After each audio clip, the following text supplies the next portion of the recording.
우리가 주실 말씀이 있어서 이전에 불러주셨사오니 오늘도 그 말씀을 깨닫고 그 말씀을 받고 돌아갈 수 있는 복된 시간 되게 하옵소서. 아멘. 주여, 주님이 사랑하는 마음으로 말씀을 준비했고 주님의 마음으로 말씀을 선포하기를 원합니다. 성령님 다만 도구만 사용해 주셔서 오늘 주의 말씀으로 전하게 하여 주옵소서. 아멘. 시점을 주께 의탁하오며 살아계신 우리 주 예수 그리스도 이름으로 감사하며 간절히 기도 올려옵나이다. 아멘. 환영합니다. 사랑합니다. 아멘. 축복합니다. 이제 돌아가면 인사했으면 좋겠습니다. 축복합니다. 주님의 이름으로. 축복합니다. 주님의 이름으로. 10월도 다 갔습니다. 11월은 좀 더 복되고 아름다운 한 달이 되시길 주의 이름으로 간절히 축복합니다. 사람들이 무언가를 고를 때는 나름대로의 기준이 조건이 있습니다.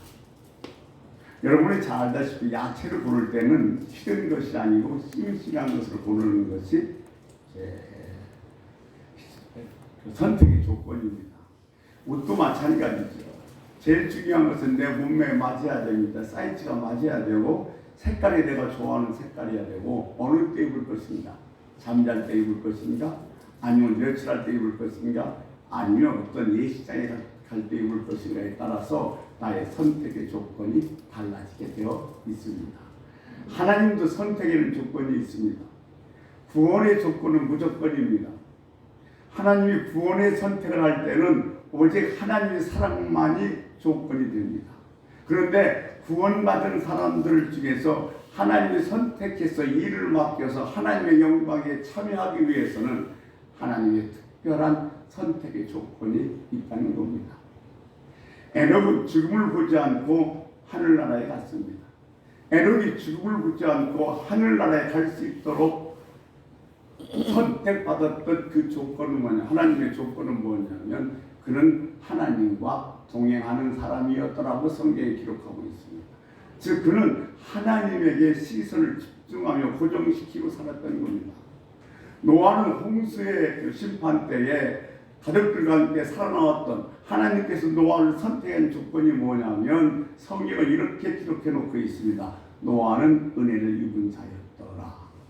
아브라함이 믿음의 수상이 될 수 있도록 선택한 그 선택의 조건은 뭐냐면 갈대우르와 아비를 떠나갈 때에 뒤도 돌아보지 않고 순종하는 것이 하나님께서 믿음의 조상으로 선택한 조건이 되었다는 겁니다. 우리는 마음속에 좀 깊이 둘 것이 하나 있습니다. 하나님에게 시선을 고정시키고 열심히 하나님의 선택이 아주 중요한 조건이 되어진다는 사실을 말입니다. 하나님 내가 열심히 없었다면 노아는 그런 몇 식구 안 되는 식구를 가지고 그 엄청난 방주를 만들 수 없었고 아브라함이 하나님에 대한 열심에 대한 사랑이 없었다면 갈대우르를 떠나고 나서 자기의 생명보다도 더 중요한 아버지의 부정을 누르고 이삭을 바치라 할 때 바칠 수가 없었던 것입니다. 여러분 지금도 하나님께서는 어떤 사람을 찾으시는가 하냐면 열심 있는 사람을 찾습니다. 아멘.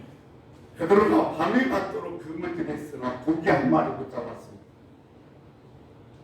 보통 우리는 고기를 잡으러 나가서 그물질 몇 번 오고 나서 고기가 안 잡히면 오늘은 아예 안 잡힌가 보다 하고서 돌아갈 텐데 성경에 보니까 베드로는 밤이 맞도록 밤새도록 그물을 던지고 끌어올렸습니다. 빈 그물입니다. 또 그물을 던졌습니다. 끌어올렸습니다. 빈 그물입니다. 그렇게 밤이 새도록 했다는 겁니다.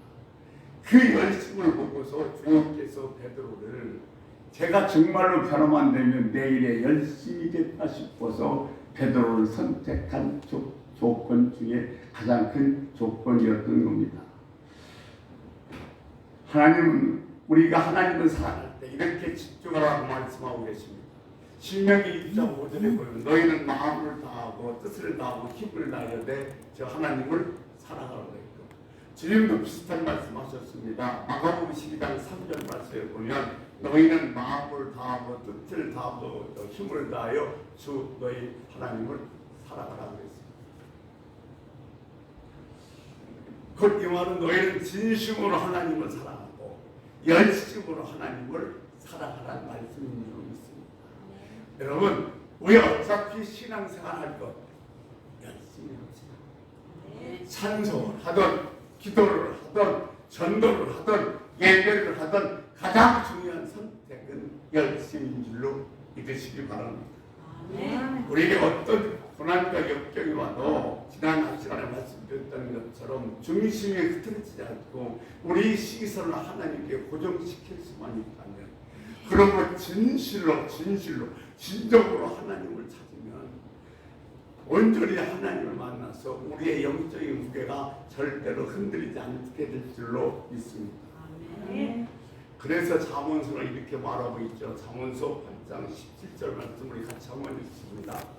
나를 사랑하는 자가 나의 사랑을 입으며 나를 간절히 찾는 자가 나를 만날 것이니라. 아멘. 간절히 열심히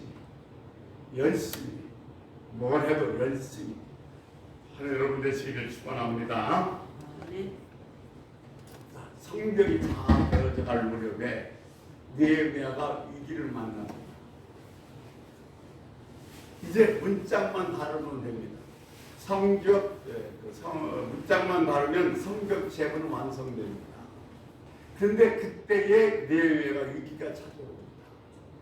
마귀는 우리를 너무도 잘 알고 있다고 말씀드렸습니다.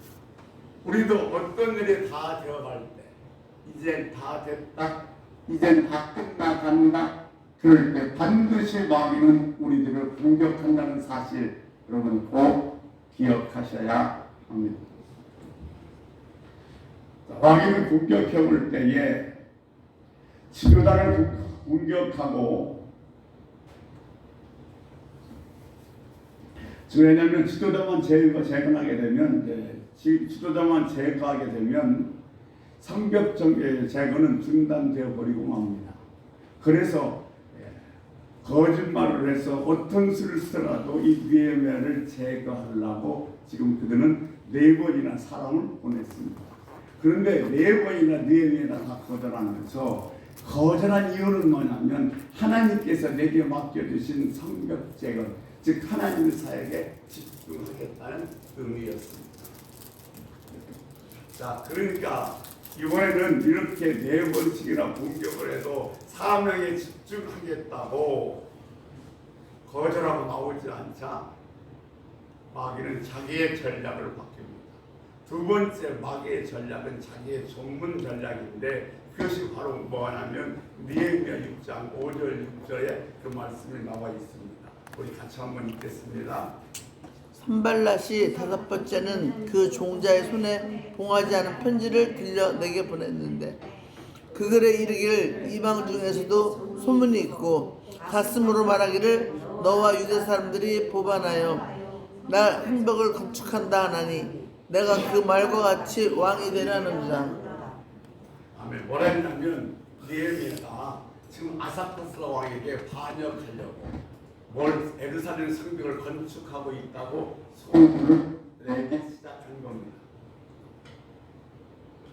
봉하지 않는 편지를 내렸다는 것은 신부라는 사람이 그걸 꺼내서 오라는 얘기예요.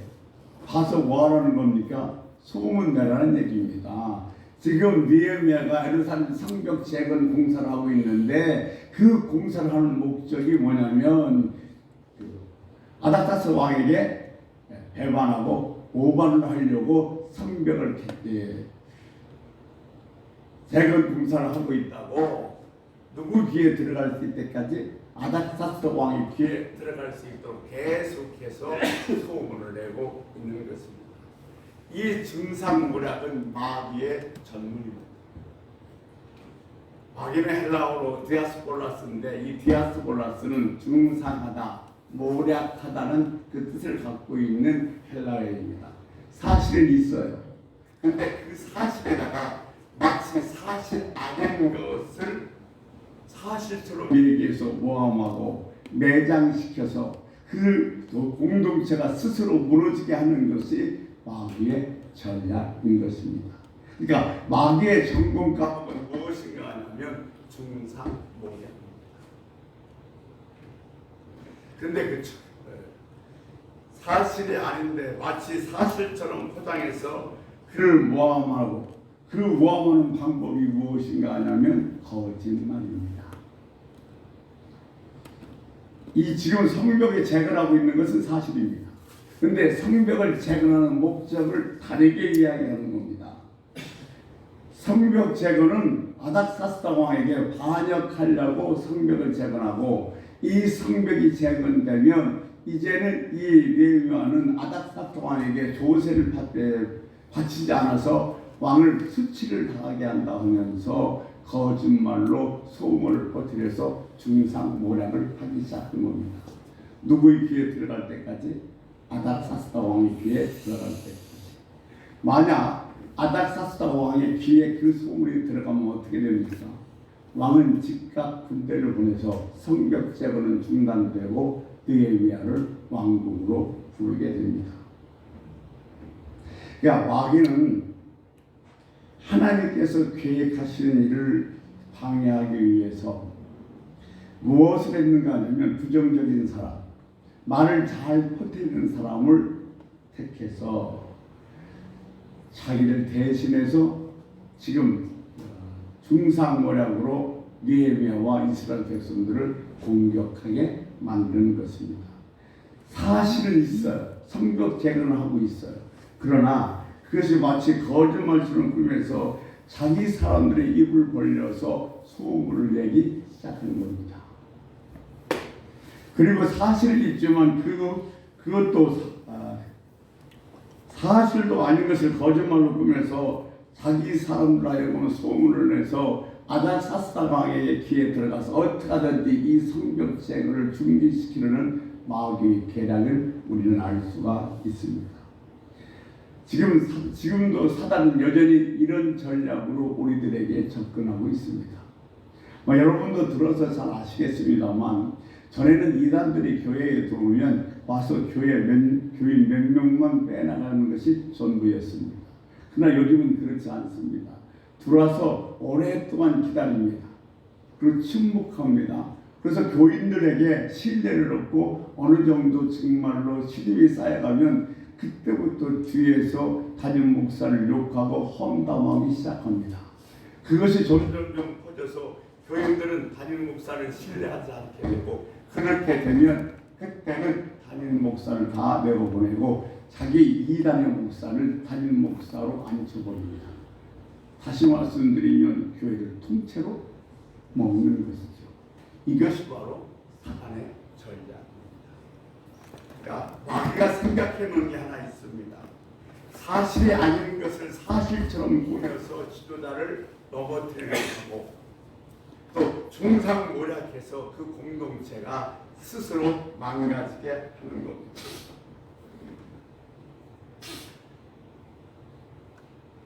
지금은 거짓말로 소문을 내서 아닥사스 왕에게 그 소문이 들어가서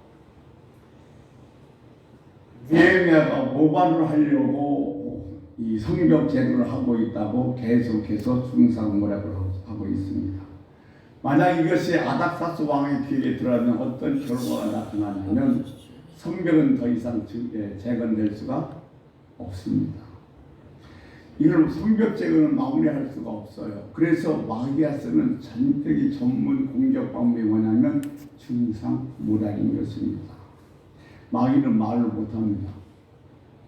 말을 못하면 마귀가 어떻게 중상모략할 수 있겠습니까? 사람을 도구로 사용합니다.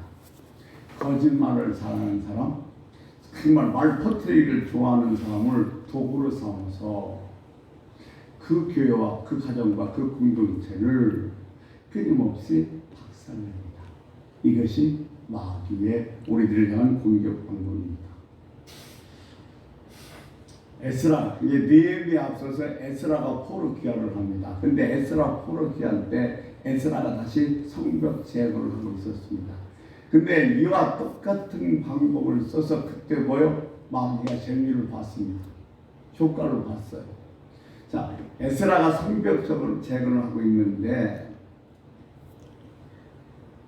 그 방백르흠과 심세라는 서기관을 통해서 지금 이 이스라엘 백성들이 성벽을 재건하는 것은 다른 것이 아니라 바로 뭐요? 왕에게 모반하기 위해서 성벽을 재건한다는 그 소문을 퍼뜨리게 됐고, 자, 그렇게 소문을 퍼뜨리는 것이 바로 뭐냐면 에스라 4장 15절의 이야기입니다. 우리 에스라 4장 15절 말씀 같이 보겠습니다. 왕은 조상들의 사기를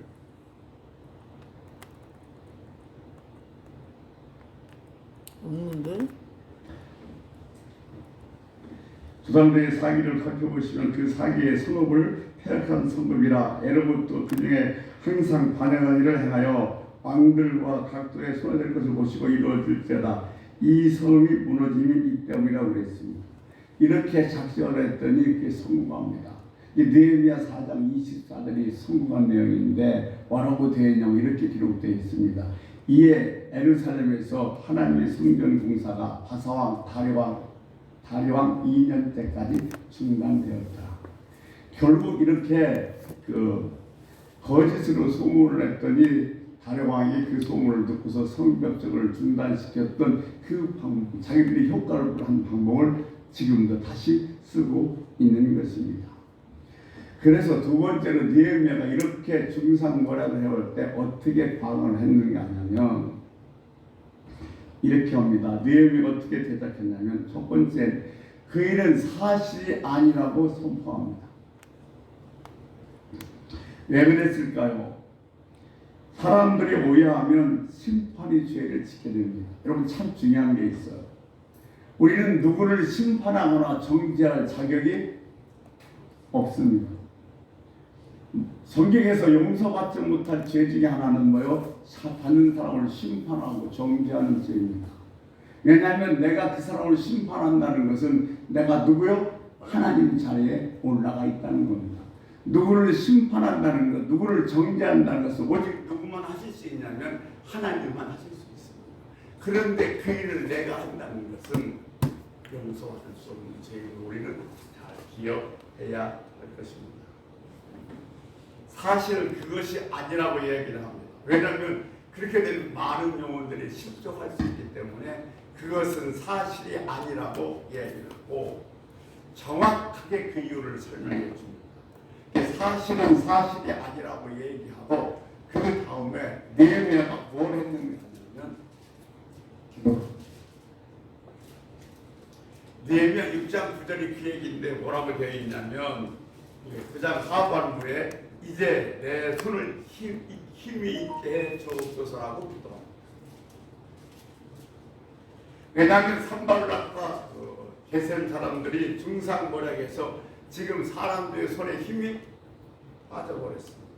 이게 힘에 손을 달라는 얘기는 무슨 얘기인가 하냐면 하나님께서 맡겨진 사명을 뭐요? 잘 감당할 수 있도록 하나님 도와주십시오라는 이야기고 또 다른 어떤 의미가 있냐면 만약 이렇게 중상모략에서 내가 성벽을 재건하는 것이 왕을 모반하리라는 소문이 아닥사스다 왕의 귀에 들어간다 할지라도 하나님께서 아닥사스다의 왕의 마음을 다스려 주옵소서 하는 말이 바로 느헤미야가 기도했던 내용인 것입니다.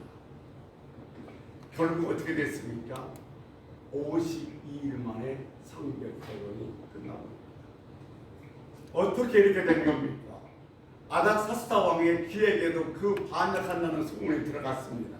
그런데 아닥사스다 왕이 반역하지 않습니다. 이것을 알 수 있는 구절이 있습니다.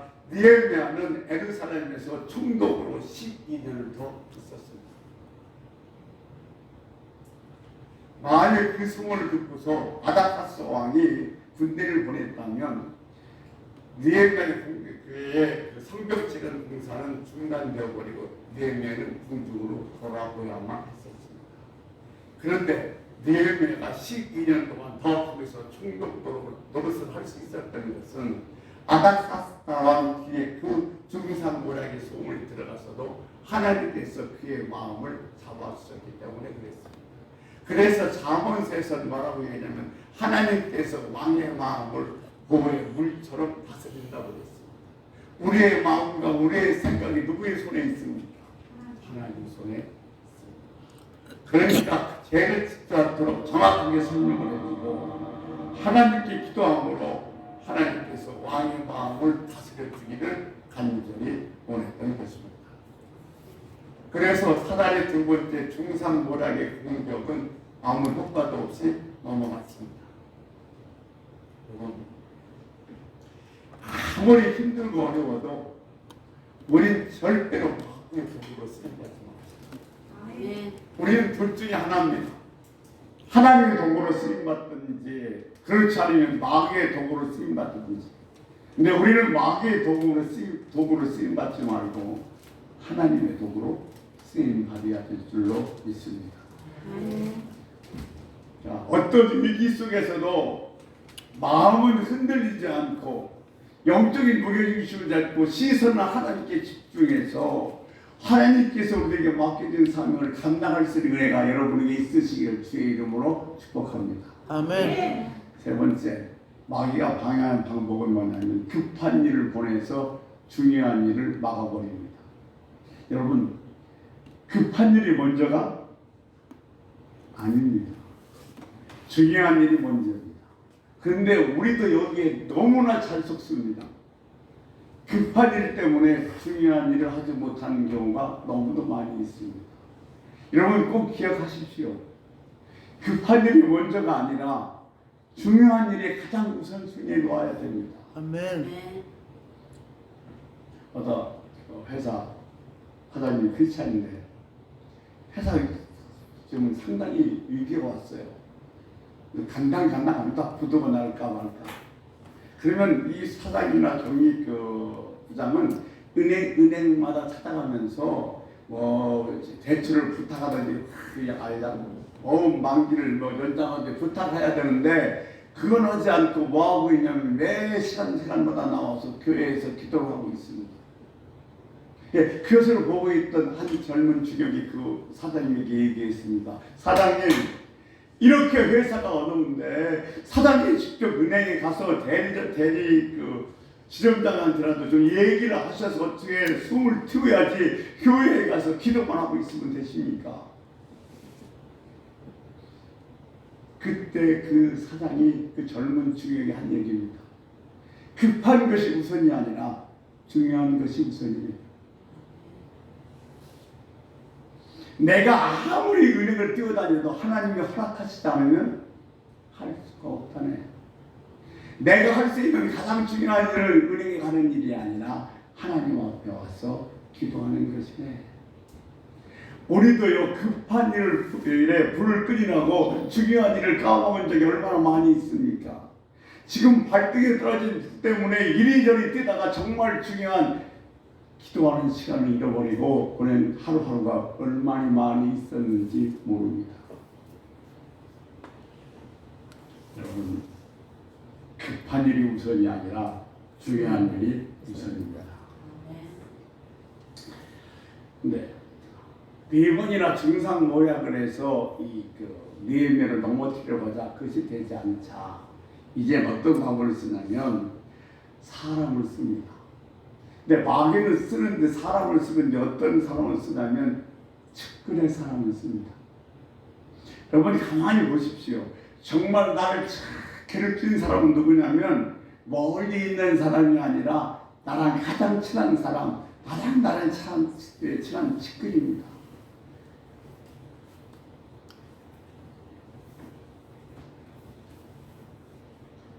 그러니까 지금도 이 스마라는 느헤미야 선지자가 가장 신뢰하는 선지자입니다. 그러니까 사단이 지금 느헤미야가 가장 신뢰하는 선지자 스마야를 통해서 자기의 공격의 발톱을 드러내고 있는 것입니다.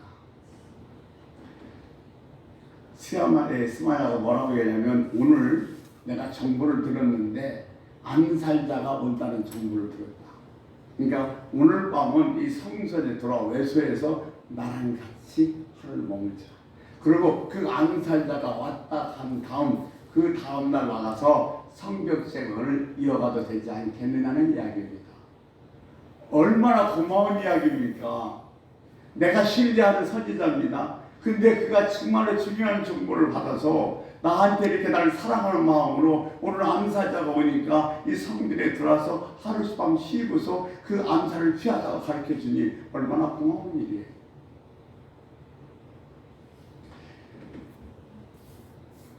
이 급한 때에 저희가 더군다나 자기가 신뢰하는 스마야가 이런 얘기하면 여러분 어떻게 생각하시겠어요? 이야, 하나님이 나를 도우시구나. 참 우리가 조심할 것은 마침내입니다. 내가 이겨왔을 때 마침내 어떤 일이 벌어졌는데 그 마침내가 하나님의 손길인지 사단의 방법인지를 구별할 수 있는 능력이 있어야 됩니다. 하나님께서 요나 보고 느느웨로 가라고 그랬습니다. 느느웨로 가기 싫어서 부둣가에 나왔는데 마침 다시스로 가는 데가 있었습니다. 내가 지금 위기가 왔습니다. 그런데 마침 스마야가 와서 나보고 뭐냐면 지금 암살자가 오니 성소에 가서 같이 하룻밤 피하자고 알려줍니다. 근데 느헤미야 6장 12절에 보면 이렇게 기록되어 있습니다. 느헤미야 6장 12절 같이 한번 보겠습니다. 깨달은즉 그는 하나님께서 보내신 바가 아니라 도비야와 산발랏에게 뇌물을 받고 그에게 이런 예언을 함이라. 깨달은 즉 깨달았다는 것은 뭐요? 산발랏과 도비야가 이 스마야에게 뇌물을 주어서 뭐요? 이렇게 하기로 한 것을 알았다는 거예요. 그러니까 깨달았다는 단어는 히브리어로 나카르인데 이 나카라는 단어는 뭐냐면 어떤 말이나 어떤 상황에서 어떤 대상이 하나님의 말씀에 비추어 맞는지를 뭐요? 점검해 본다는 겁니다. 사건이 일어났습니다. 급한 상황이에요. 나를 죽이려고 암살자들이 온대요. 그런데 지금 성전의 외소에 가서 잠깐 하루만 피하고 나오죠. 그러고 나서 성벽제를 마무리하면 된대요. 이 말 얼마나 대단히 좋아 보입니까? 그런데 느헤미야는 자기가 믿는 사람이에요. 이 스마야가. 그럼에도 불구하고 이 선지자가 하는 얘기를 어디다가 확인하냐면 하나님 말씀에다가 확인을 합니다. 지금 느헤미야가 하는 말이 하나님 말씀과 같은 이야기인가? 이게 깨닫는 직이에요. 우리가 누군가 우리에게 참 좋은 제안을 했어요. 참 내게 좋은 거예요. 그런데 이것이 하나님 말씀의 비추어와 같은가라는 거예요. 자, 이 느헤미야가 하나님의 말씀과 같은가를 한번 비추어 봤습니다. 그런데 이것이 바로 깨달은 직이에요. 하나님 말씀에 비추어 봤더니 하나님 말씀에 어떤 말씀이 있는가 하냐면 민수기 18장 7절 말씀에 보면 이렇게 기록되어 있어요. 우리 같이 한번 읽습니다. 너와 내 아들들은 제단과 휴장 안의 모든 일에 대하여 제사장의 직분을 지켜 섬기라. 내가 제사장의 직분을 너희에게 선물로 주었은즉 거기 가까이 하는 죄인은 죽임을 당할지니라. 아멘. 제사장 직분을 성소에 가까이 갈 수가 없어요. 그러니까 지금 하나님의 말씀을 딱 비추어서 왔더니 지금 이 스마야가 얘기하는 것이 말씀과 뭐예요? 위배됩니다. 이 말씀에 위배돼서 느헤미야가 만약 그 외소에 들어가서 잠을 잤다면 느헤미야는 어떻게 됐겠어요? 민수기 18장 10절 말씀은 죽었습니다. 그러니까 무슨 말이냐면 나는 원칙대로 하겠다는 거예요. 이 느헤미야의 세 번째 마귀의 공격에 대한 대안은 뭐냐면 나는 원칙대로 하겠다. 그 원칙이 뭐예요? 하나님 말씀입니다. 나는 어떤 일이 있어도 하나님의 말씀의 원칙을 고수하겠다는 거예요. 이게 신앙인의 자세입니다. 마귀가 뭐라고 하냐면 중상 뭐라고 해도 안 되니까 정말로 느헤미야가 신뢰하는 스미야를 통해서 거짓 예언을 합니다. 그러니까 마지막 마귀가 쓰는 방법이 뭐냐면 우리가 하나님 말씀과 위배되는 자리로 가게끔 만들어서 하나님과 대적자가 되게 합니다. 여러분, 하나님과 내가 대적자가 되면 나는 죽습니다. 그러니까 마귀는 지금 스미야라는 정말로 느헤미야가 신뢰하는 이 예언자 선자를 통해서 느헤미야를 어디로 이끄냐면 하나님 말씀과 대적되는 자리로 인도하는 거예요. 그것을 누가 느헤미야가 깨달았다는 거예요. 왜? 나간 어떤 일인지 말씀에 비추어 보니까 이것은 말씀에 위배되는 이야기라는 거죠.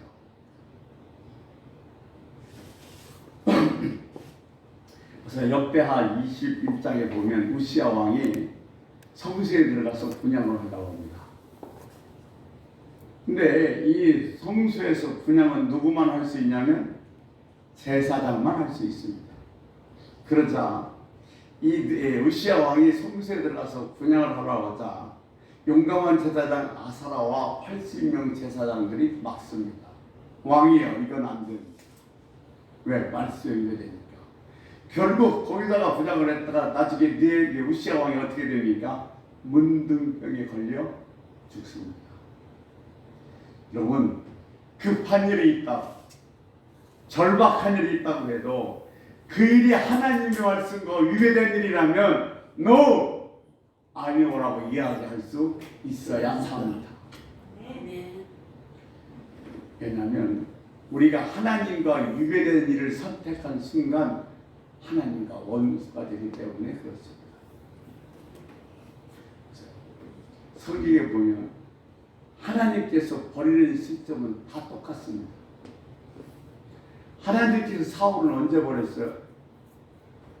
자, 블레셋과 전쟁을 합니다. 전쟁하기 전에 이스라엘 백성은 반드시 뭐라 하면 제사를 지내야 되는데, 제사는 누가 지내야 되냐면 선지자 제사장이 지내야 되는데 선지자 사무엘이 오지 않습니다. 그러자 사울이 스스로 들어가서 제사를 인도합니다. 그러고 난 다음에 하나님께서 뭐라고 말씀하시는가 하면 내가 사울을 버렸노라고 말씀하십니다. 여러분, 다시 한번 부탁 말씀드립니다.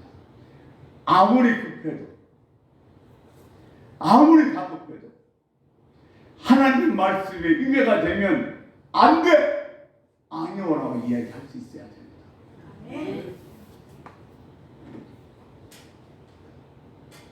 저희 목회 작은 한국교회 목회자들 성교회에 있는 임원들이나 목사님들은 저희들 사정을 잘 알아요. 어느 날 아시는 한 집사님이 전화가 왔어요. 서울에 있는 큰 교회에서 200여 개 교회에 한 달에 30만 원씩 월세를 지원한다니까 목사님 신청하시죠. 그럼 제가 이걸 주관하니까 목사님 교회도 나오도록 하겠습니다. 그런데 목사님, 월세가 70만 원 이하야만 됩니다. 근데 그때 주목사가 있다는 말이 우리 교회는 70만 원이 넘으니까 해당이 안 되겠는데요. 그랬더니 목사님 뭐 어렵습니까? 70만 원짜리 그냥 계획산을 만들어서 보내면 됩니다. 자기가 얘기만 하면 되는 거니까 다 되는 거예요. 그냥 70만 원짜리 월세 계획한다고 써서 보내주세요. 그때 주목사가 뭐라고 하냐면 아니요, 그건 거짓말이잖아요. 물론 30만 원씩 3년간 좀 도와주면 상당한 도움이 되겠죠. 그러나 거짓말까지 하면서 하나님 말씀의 원칙이 위배되기 때문에 그 일을 못하겠다는 거예요.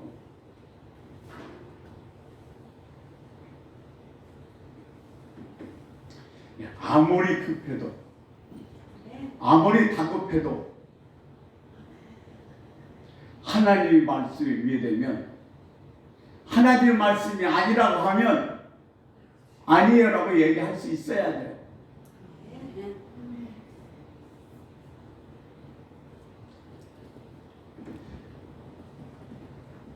우리가 하나님의 원칙을 잘 선택하는 것 말이야. 느헤미야처럼 말도 안 되는 52일 만에 예루살렘 성벽 재건을 완성시킬 수 있는 기적을 체험할 수 있게 되어지는 겁니다. 어머니 급해도, 아무리 발등에 불이 떨어져서 하나님의 말씀이 아니다 그러면 아니요라고 할 수 있는 은혜가 있기를 소원합니다. 아멘. 고린도후서 6장 14절에 이런 말씀이 있죠. 너무너무 잘 아시는 말씀이에요. 가서 읽어보겠습니다. 너희는 믿지 않는 자와 멍에를 함께 매지 말라. 의와 불법이 어찌 함께하며 빛과 어둠이 어찌 사귀며. 믿지 않는 자와 멍에를 매지 말아야 될 이유, 법 때문이래요. 원칙이 다르대요. 세상 사람들의 원칙은 자기 인생의 경험입니다. 근데 우리의 원칙은 뭐예요? 하나님 말씀이에요. 같이 일을 하다 보면 나도 모르게 하나님의 법에 위배될 때가 있다는 거예요. 내가 하나님 법에 위배되면 그때 나는 하나님과 무슨 관계를 맺게 돼요? 대적 관계, 원수 관계를 맺을 수 있기 때문에 지금 뭐요? 믿지 않는 자와 멍에를 같이 매지 말라고 바울은 이야기를 하고 있는 겁니다. 사울왕을 버린 것도 지금 블레셋과 전쟁을 치른다고 그래서 블레셋들이 지금 눈앞에 있습니다. 아무리 급하다 할지라도 원칙을 버렸기 때문에 하나님의 원칙을 지키지 않았기 때문에 하나님께서는 사울왕을 버리셨습니다. 우리도 마찬가지입니다. 아무리 급해도 아무리 위급해도 하나님의 말씀 원칙을 지킵시다. 아멘. 정리합니다. 마귀는 우리를 너무도 사랑합니다. 일이 다 돼갈 때 이제 됐다 안심할 때 마귀는 공격해 온다는 사실.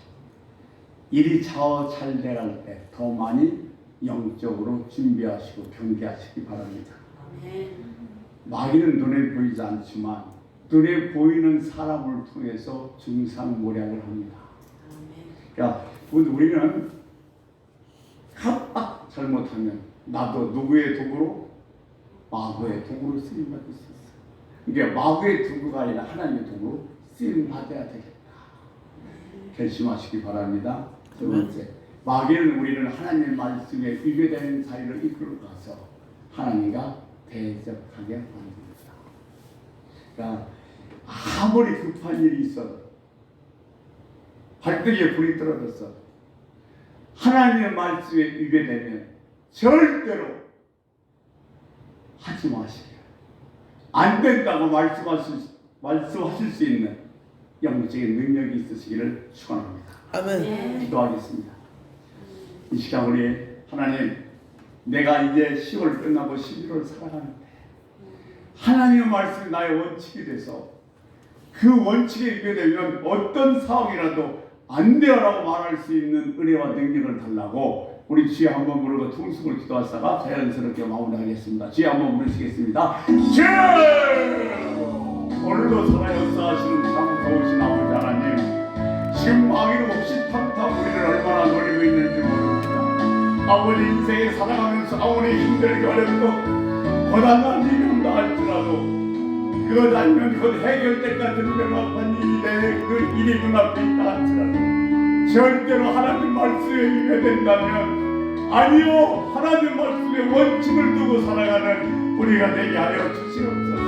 그래서 아버지 하나님이여 12월 한 달도 정말로 주님의 말씀의 원칙을 두고 그래서 아버지 하나님이여 예배가 50일 만에 성경책을 완성했던 것처럼 기가 막히게 하나님의 은혜를 기적을 체험하며 살아가는 11월이 되기를 원하오니 아버지 하나님이여 우리의 삶의 원칙을 하나님의 말씀에 두고 살 수 있도록 이 시간 우리 안에 성령께서 강력하게 역사하시고 우리에게 영적인 힘을 주옵시고 강화할 수 있도록 은혜를 내려주셔서 우리의 모든 생활에 있어서 원칙은 하나님의 말씀 밑에 주의 백성들이 될 수 있도록 아버지